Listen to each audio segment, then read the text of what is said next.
평소에 잠을 자주 자거나 수면을 적절히 취한 것 같음에도 계속 졸릴 경우 단순 피로감 문제가 아닐 수 있습니다. 특히 9시간 이상 수면을 취했음에도 졸리다면 과다수면을 의심해 볼 수 있습니다. 실제로 과다수면과 기면증 차이를 모른 채 방치하시는 분들이 많은데요. 오늘 이 부분을 자세히 알려드릴게요. 과다수면증과 기면증의 차이점은 실제로 해당 질환을 많이 헷갈려 하시는데 기면증은 갑자기 졸음이 쏟아지는 질환인 반면 과다수면증은 계속 졸린 이유를 찾기 힘든 상태입니다. 과다수면증은 본인이 수면에 빠진다는 인지가 있지만 기면증은 본인이 전혀 인지하지 못한 채 갑자기 잠에 빠져듭니다. 기면증은 갑자기 잠에 빠져들기 때문에 큰 사고로 이어질 확률도 높습니다.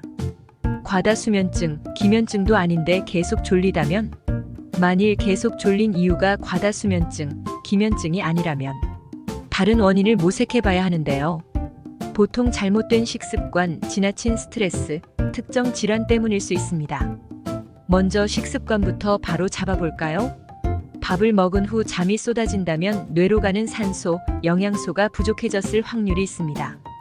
원래 밥을 먹으면 소화를 위해 위장기관으로 혈액이 몰리는데 이로 인해 뇌로 가는 산소, 영양소가 부족해지는 경우가 있습니다.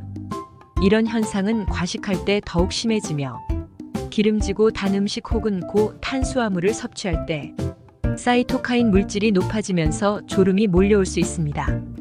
그러므로 특정 음식을 먹은 후 유독 졸린다면 해당 음식 섭취량을 줄여보시는 것이 도움될 수 있습니다.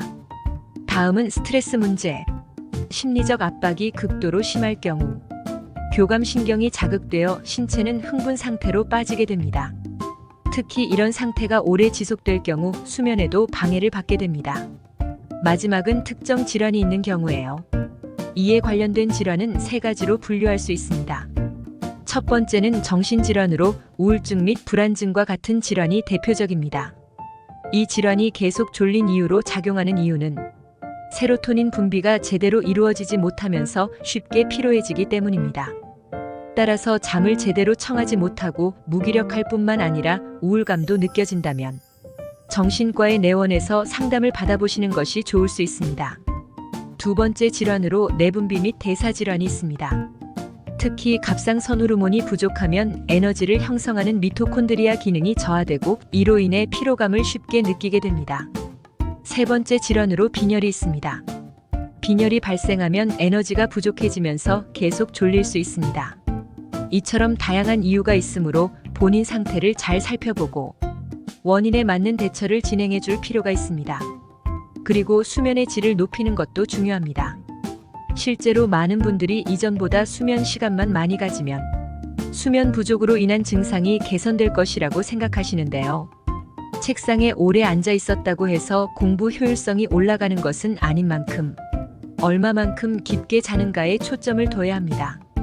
이를 위해서 잠자기 전에 따뜻한 차를 마시거나 깊은 수면에 도움을 줄 수 있도록 암막 커튼을 설치하는 것이 도움이 됩니다.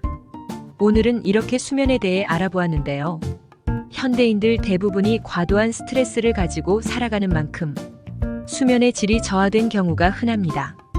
문제는 이를 적절히 개선하지 못해 다양한 문제로 이어진다는 것인데요.